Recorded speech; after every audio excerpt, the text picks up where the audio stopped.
मसीह में मेरे प्रिय आप सभी को स्वागत है।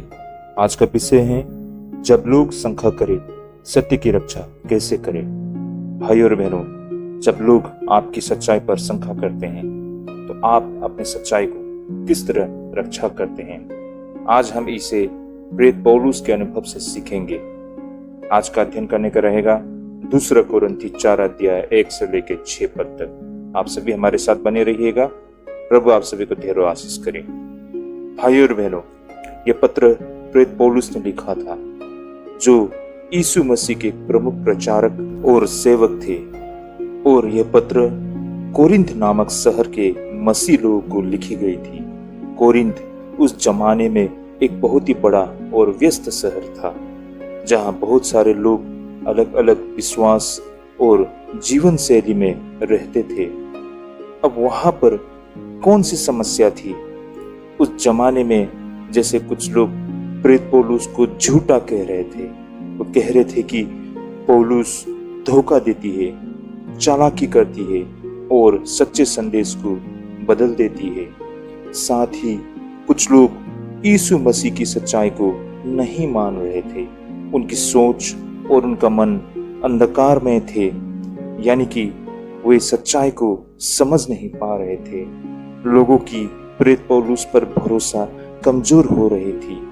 कुछ मसीह लोग अब झूठे प्रचारकों की बातों में आ रहे थे, जो खुद को महान दिखाते थे। संक्षेप में भाई और बहनों, प्रेरित पौलुस ने ये पत्र इसलिए लिखा क्योंकि लोग उस पर शंका कर रहे थे।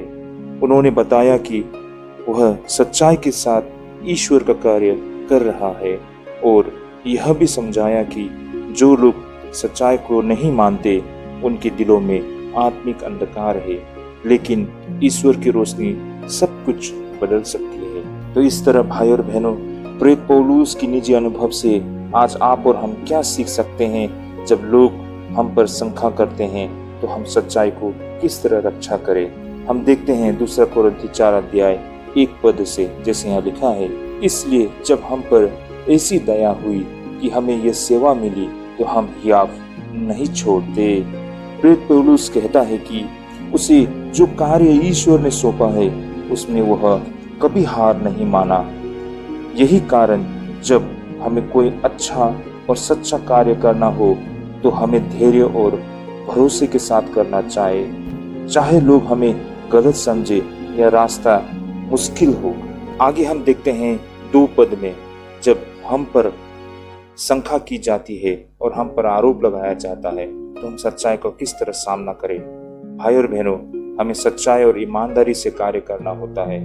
आइए देखते हैं 2 पद में, 2 कोरिन्थी 4 अध्याय 2 पद, परंतु हमने लज्जा के गुप्त कामों को त्याग दिया और न चतुराई से चलते और न परमेश्वर के वचन में मिलावट करते हैं, परंतु सत्य को प्रकट करके परमेश्वर के सामने हर एक मनुष्य के विवेक में अपनी भलाई बैठाते हैं। प्रेरित पौलुस कहता है कि वह कोई चालाकी या धोखा नहीं करता। वह जो कहता है साफ और सच्चाई से कहता है। यहाँ से सीख यह मिलती है कि हमें अपने जीवन और बातों में ईमानदार और साफ दिल वाला होना चाहिए।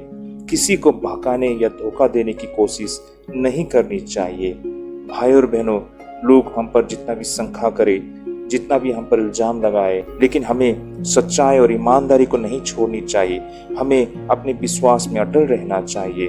आगे हम देखते हैं 3 और 4 पद में, सब लोग सच्चाई को नहीं समझ पाते, और यह भी ठीक है। भाई और बहनों, 3 और 4 पद से हम देख सकते हैं कि जब हम पर लोग शंका करते हैं, हम पर आरोप लगाते हैं, तो क्या भाई और बहनों हम हर किसी को समझा पाएंगे?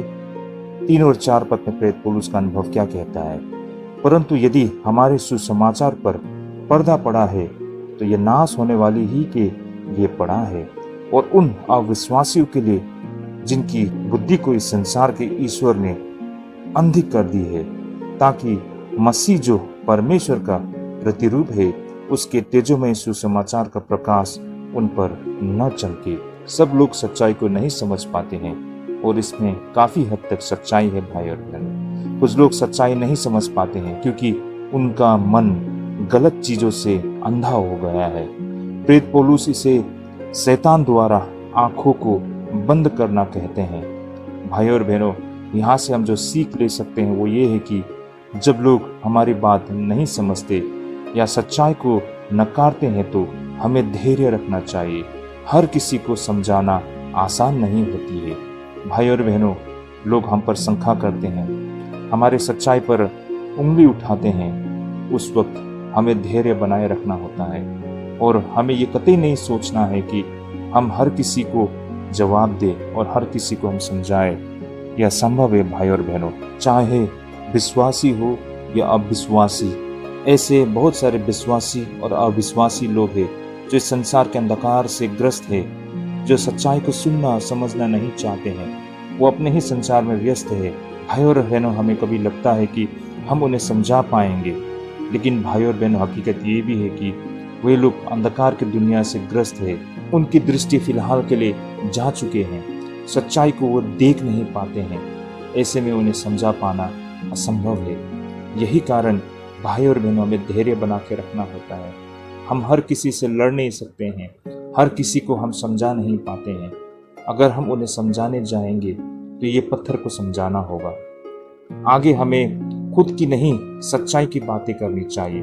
5 पद में कहा गया है भाई और बहनों, यहाँ पर प्रेरित पौलुस कहते हैं कि क्योंकि हम अपने को नहीं परंतु मसीह यीशु को प्रचार करते हैं कि वह प्रभु है, और अपने विषय में यह कहते हैं कि हम यीशु के कारण तुम्हारे सेवक हैं।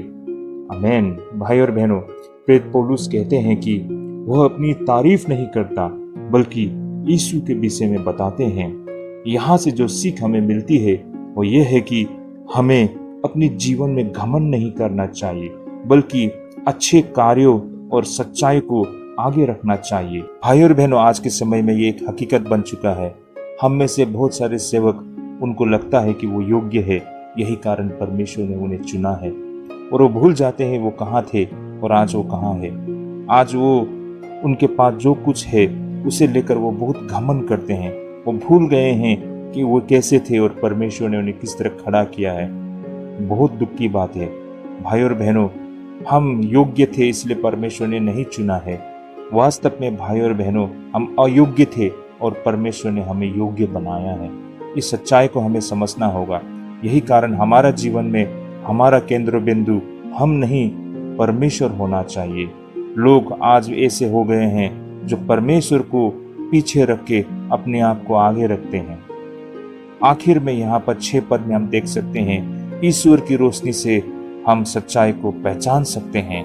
2 कोरिन्थी 4 अध्याय 6 पद वचन लिखा है, इसलिए कि परमेश्वर ही है जिसने कहा कि अंधकार में से ज्योति चमके, और वही हमारे हृदय में चमका कि परमेश्वर की महिमा की पहचान की ज्योति यीशु मसीह के चेहरे से प्रकाशमान हो। भाई और बहनों, जैसे शुरू में ईश्वर ने कहा था रोशनी हो, वैसे ही वह आज भी हमारे दिलों में रोशनी लाती है, ताकि हम उसे जान सके और हम सीख सकते हैं कि जब हम सच्चे मन से सीखना और समझना चाहते हैं तो ईश्वर खुद हमें रोशनी और समझ देती है। आमीन। तो भाई और बहनों, संक्षेप में यहाँ से हम 5 बातें सीख सकते हैं। अच्छे काम में हिम्मत ना हारो। भाई और बहनों, जब हम सच्चाई में होते हैं, जब हम परमेश्वर के मार्ग में होते हैं, तो बहुत सारे रुकावट, बहुत सारे इल्जाम हम पर लगाए जाते हैं। लेकिन भाई और बहनों, हमें हिम्मत नहीं हारनी चाहिए।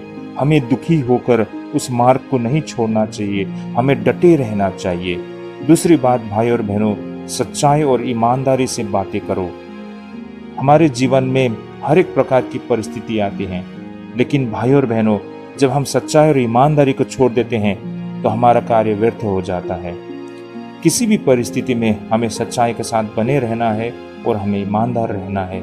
चाहे दुनिया हमारी ईमानदारी को देखे या ना देखे, लेकिन हमें सत्य को अभ्यास में लाते रहना है। सबको समझाना आसान नहीं होता। ये तीसरी बातें हमने आज समझा है। हमें धैर्य बना के रखना है। यह असंभव है भाई और बहनों कि हम सभी को समझा पाए, सिखा पाए। भले ही भाई और बहनों वो विश्वासी जन क्यों ना हो, लेकिन उनका मन कठोर हो चुका है।